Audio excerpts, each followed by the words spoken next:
will be quicker, and it might be mostly review for you. Okay, so here's an outline of the simulation. It's going to talk about macromolecules, carbohydrates, proteins, lipids, and then you're going to end with doing an assay to see if a sample contains any of these molecules. So macromolecules are large molecules made up of repeating units. Those individual units are called monomers. And when you put all those monomers together to make that very large molecule, it's called polymerization. So a carbohydrate, if you're talking about just simple sugar, like table sugar, is actually a disaccharide, 2 monomers put together. I just want to show you while I'm talking about it. So glucose is 1 monomer, and sucrose, or table sugar, is putting glucose and another monomer called fructose together. And if you were to put a bunch of those together, you could get a really big molecule, which would be your polysaccharide. So the polymer for carbohydrates is lots and lots and lots of disaccharides put together. So many sugars bonded together, and those would be like glycogen, starch, cellulose, dextrin.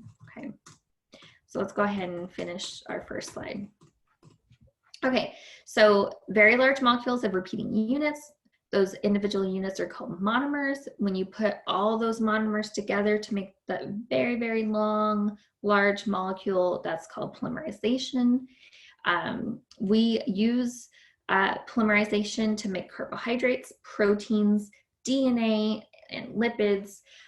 We won't be talking about DNA in this lab, but I did want to make sure to point it out because we will talk about it in future labs. Lipids are not actually true polymers. They are made of fatty acids and glycerol, and then you put a bunch of those lipids together to make up your fat. So it's a little bit different. So they're not technically polymers, but they are macromolecules. Okay, whereas DNA is not a food macromolecule, you don't need to consume DNA as a nutrient, but it is an organic macromolecule. So those were a couple of important distinctions. A oligomer is can be a little tricky of a term because it can refer to a couple of things. It's small, okay, and it can be as small as a few monomers put together, 2 to 50. It can also be talking about some a couple of larger things put together, like in DNA, you know, you have your ATCG nucleotides are your sugar and your base put together, and then your phosphate group. So sugar, phosphate, and the ATCG, okay? If you put those nucleotides together, also anywhere from 2 to 100, those can also be called oligomers. So short pieces of DNA, much smaller than the gene, are an oligomer. Or you can be talking about just a few of the monomers for the food molecules as an oligomer, okay? All right, so carbohydrates, you can have, carbohydrates are the most common energy source for living organisms. Carbohydrates are made up of sugars. All sugars are going to have the formula CH2O, and then that will repeat any amount of time. So that's what the N represents. So you always have the ratio 1 to 2 to 1. That's 1 carbon for every 2 hydrogen, and for every 1 carbon and 2 hydrogen, you will have 1 oxygen. If it's an insoluble carbohydrate, it's called fiber. An example of that is cellulose. You find cellulose in plants. We are not able to break down cellulose because we do not have the enzyme to break down cellulose. and that's why we call it fiber. Okay. Monosaccharides are the simple, small sugar molecule. It can be as small as just 3 carbons or as big as 7. The one shown here is 1, 2, 3, 4, 5, and 6. So this is a 6 carbon sugar, and it's called glucose. So a sugar that has an aldehyde group is called an aldose. Examples are ribose and deoxyribose. Deoxyribose should sound familiar, right? DNA. And then glucose is also an example, and this is glucose. Glyceraldehyde is another example. If it's a ketose sugar, then it has a ketone group instead of the aldehyde group. And examples of that are fructose. So you probably heard of high fructose sugar for foods. This is sugar that's come from fruit. It's a little different than glucose, but they have the same formula, just a different 3D structure. And then there's galactose. And you'll learn what that is in just a second. So notice that glucose, galactose, and fructose have the exact same chemical formula, C6H12O6. This is a 1:2:1 ratio. But they are different in their 3-dimensional arrangement, okay? And so you need a different enzyme for each of these to be able to break it down or put it together, okay? These are the monomers, right? And if you put 2 of them together, you make a disaccharide. So 2 monosaccharides bonded together. And when you bond them together, it's called dehydration synthesis, okay? We use we use an enzyme to remove water and make a bond, okay? If it's lactose, milk sugar, then you're taking the monosaccharide galactose and glucose and putting those together. If you're talking about table sugar, sucrose, you're putting glucose and fructose together. And if you're talking about maltose, which I don't know that you'll know what that is, but that's a glucose and a glucose together.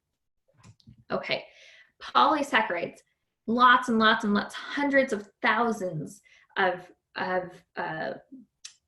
monomers, okay, bonded together. And that's how you get things like the glycogen, which is how we store glucose in the body. Starch, cellulose is an example of a plant starch, right? Dextrin and chitin. Chitin is a fungal cell wall.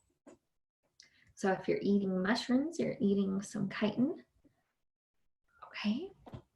This is glycogen. Lots and lots of repeating units of glucose. So you've heard of blood sugar levels. That's glucose. You take in individual glucose molecules into your cells. Whatever you don't use, you store it up in glycogen. If all of your glycogen space is full, then it'll get turned into fat and you store it in your adipose tissue fat.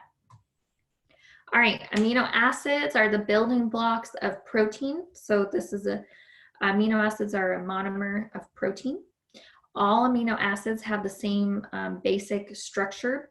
They have an amine group, so nitrogen group. They have a carboxyl group, which is the C double bond O and single bond OH. Okay, so you have to memorize this. And then this R group is how each amino acid will be different from one another, depending on what exactly is on the side group. You do not need to memorize the different side groups for all of the amino acids. If you take biochemistry, you get to do it there. R groups will give the specific characteristics to the amino acids. So some amino acids are hydrophilic and some are hydrophobic. some are acidic, and some are basic, and some are neutral. So all of these chemical properties are determined by the side group. All living cells have to be able to synthesize proteins. So they have to be able to put amino acids together. When you put two amino acids together, they make a peptide bond. Humans have tens of thousands of different proteins, and they all come from the same set of 20 amino acids. It's just a different sequence of the same amino acids. A polypeptide is not necessarily a protein, but it's a chain of amino acids. If you get enough, if you fold your polypeptide enough, then it can become a protein. So polypeptides have the potential to become proteins. And I already said this. Okay, so a protein has one or more polypeptides folded multiple times to become a three-dimensional shape. And this very specific shape is what gives the function of the protein. If you remove bonds, it loses its shape and then it loses its function. Okay, so protein structure is very important. Proteins must have at least primary, secondary, and tertiary structure. So it must have at least 3 levels of structure to be considered a protein. And a lot of our proteins in the body will actually have 4 levels. So the first level is just the polypeptide, just the chain, okay? The secondary level, you start to fold it. You can fold it into these helices or these like little pleated sheets. The tertiary level is to take these helices and sheets and then fold it some more, and that gives you a 3-dimensional structure. And you can have a simple protein at that point, but most of our proteins are going to take several polypeptides and put them all together into a quaternary structure. And this protein here is actually hemoglobin, an example of hemoglobin. Okay, so individual amino acids are held together by peptide bonds. An enzyme will remove water called dehydration synthesis, and it will form a peptide bond between 2 adjacent amino acids. Also notice it makes this nice pattern, R group down, R group up, R group down, R group up, down, up. So it's very organized, flat chain, primary structure. Okay. I mentioned if you remove some of these bonds, it'll lose its shape and it'll lose its function. So, oh, I'm getting ahead of myself. Okay, so many proteins are conjugated with other groups. So in addition to having quaternary structure of more than one polypeptide folded and attached to each other, you can also attach other groups to the protein, like carbohydrates and lipids. And hemoglobin uses a pigment.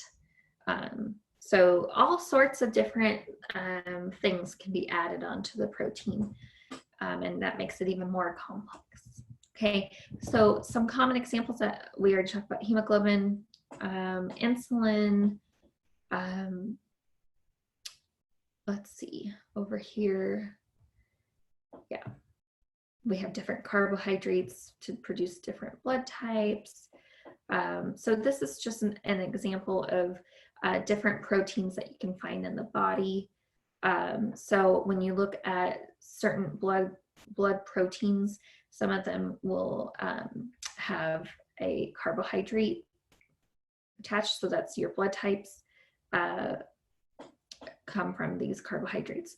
When you look at hemoglobin, you'll have the 4 polypeptides, but then in the center of each of those will be a heme pigment, which is what's actually carrying the oxygen Okay. Now, what I was getting to a second ago, if you hydrolyze, that means to split with water. So that's using an enzyme to split apart amino acids from each other. This will also this hydrolysis will break apart the protein, and so it'll lose its shape, lose its function. But if you use the word denature, this means you're using something like high heat or extreme pH to break some of the bonds that are holding the tertiary and quaternary structure in place. So you lose that structure, it no longer functions, and it will never go back. So if you've studied enzymes at all in the past, you've learned that you can make them cold, they move slower, and as soon as you warm them back up, they move faster. And so cold is fine, and you can restore function by getting warmer. But once you get too hot and you denature, that's it. Even if you cool it off, it'll never go back. Okay. Lipids, we are almost done. Lipids are insoluble in water. Another way to say that is that they are hydrophobic. They cannot interact with water. And they are non-polar. If they were polar, they would be hydrophilic. So these are all synonyms. Fats, oils, phospholipids, waxes, sterols, right? These are all examples of lipids. The main function in the body is your cell membranes, right? So, and other structures in the cell. Energy storage. Fats are the most energy-rich molecule. So we use carbohydrates in bulk for energy. So we use carbohydrates the most, but lipids actually pack the most energy per unit. And also some of our chemical messengers throughout our body are using lipids as well. Okay, so the building blocks of lipids are fatty acids and glycerol.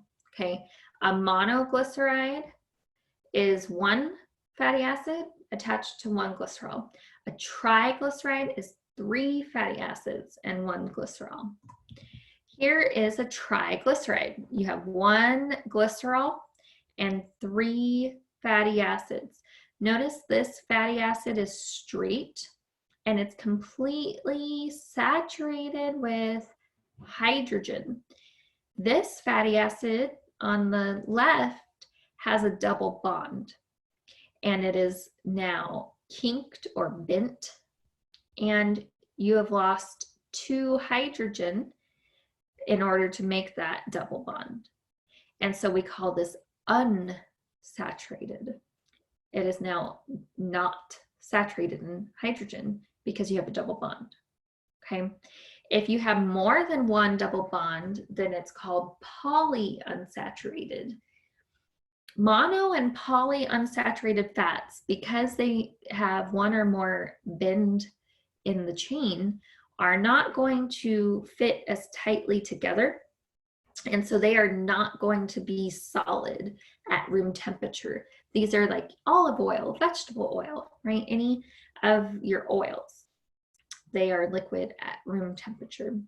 These are also considered the healthy types of fat. So when you look at a food label, you want to see very little to no saturated fat, and you want to see poly and mono unsaturated fat. Okay, nuts are very rich in poly and mono unsaturated fat. You know that nuts are very high in calories because a calorie is how much energy it provides, but they're healthy because they're mono and poly unsaturated fats. Okay, you also know that when you look at a food label, you don't want to see any trans fat. You shouldn't eat trans fat. Your body cannot process trans fat. We do not have enzymes to work with it. So what is it? Trans means opposite. And so trans fat are hydrogens on the opposite sides of the double bond. So go back and look at the unsaturated fat here, where you get the bend or the kink for mono or polyunsaturated fat, notice these hydrogens are on the same side. And so this is cis. This is normal, natural configuration. For trans fat, because of an industrial process, you have now, you've led to this kind of bizarre arrangement called a trans double bond, where the hydrogen are on the opposite sides. And because they're on the opposite side, it no longer has that bend or kink, and they can stack lots and lots of these fatty acids together. And so now it's solid again. So you've taken a healthy fat that had kink, and you've made it unhealthy and straight and solid. Trans fats have been associated with increased risk of stroke, diabetes, heart disease. It's raising your bad cholesterol. It's lowering your good cholesterol. Examples: shortening margarine and pretty much any processed food like Oreos, for example. Okay. Manufacturers like to use trans fats because it gives a different texture, and it typically gives a longer shelf life. And there's probably other reasons as well. You can watch this video clip on your own to review your types of fats. Okay, so I mentioned this. For all of the macromolecules, you need an enzyme to remove water, and that's called dehydration synthesis, and it's going to put your if you're talking about carbohydrates and proteins, it's putting your monomers together. If you're talking about fat, you just don't use the word monomer, but fat is still synthesized by dehydration synthesis, right? So to put the glycerol and the fatty acids together is still a dehydration synthesis. Okay, so all of the macromolecules are using dehydration synthesis to put the pieces together, and it requires an enzyme. Other enzymes can do the opposite, break apart by adding water back, and that would be called hydrolysis. Same thing, all of the macromolecules have this process. Okay, lysis means to split apart, and the hydro is for water. So hydrolysis, water splitting by using water. And so if you wanted to see what that looked like, for an example, if you took these two individual glucose monomers and you wanted to stick them together to form the disaccharide maltose, then you could, with an enzyme, you could remove hydrogen from one, OH from the other, and remove it. If you remove that equals water. And now you have a bond. Now these are bonded together. Okay, here's another example to make table sugar, sucrose. You could put glucose and fructose together. Same thing, you're going to remove an OH on one, an H on the other, and that's going to give you water as your waste product. And as a result, you have made a bond, and you've bonded these two together, and you made the disaccharide sucrose. Okay. Examples of hydrolysis would be taking like starch and trying to break off one of the monomers. So you could start by making disaccharides, right, maltose. So every 2 units you break apart, and you basically are adding water back, and that's hydrolysis. Okay. So for your biochemical assay that you'll perform, you will use different indicators to test for the different macromolecules. So Benedict's tests for simple sugars, and if it's positive, it'll be blue. Any other color, I'm sorry, if it's negative, it'll be blue. Any other color will be positive. So if it turns red, orange, yellow, green, you have a positive result. If it stays blue, it starts out blue. If it remains blue, it's negative. And you're going to use this to test for glucose or other simple sugars. So your control, so you know exactly what a positive looks like, would just be a pure glucose solution. And so you can see that here. This is what Benedict's looks like, negative, and this is what a strong positive looks like. Next, iodine. When you mix a starch with iodine, it turns very dark blue. It may even look black. So here's a negative, just iodine, and here's a positive. This means you had starch present. You could have starch in this first sample, and you would not know because starch is not a simple sugar. So you could have you need to be careful when you're interpreting results. Benedict's only test for simple sugars. So you could have a negative and it could be full of starch and then turn positive with iodine. Okay, so be mindful of that. Biarritz is going to test for protein and Sudan Red is going to test for lipids. Lipids, you need to have 2 layers, top red layer and then a big second layer. Okay, so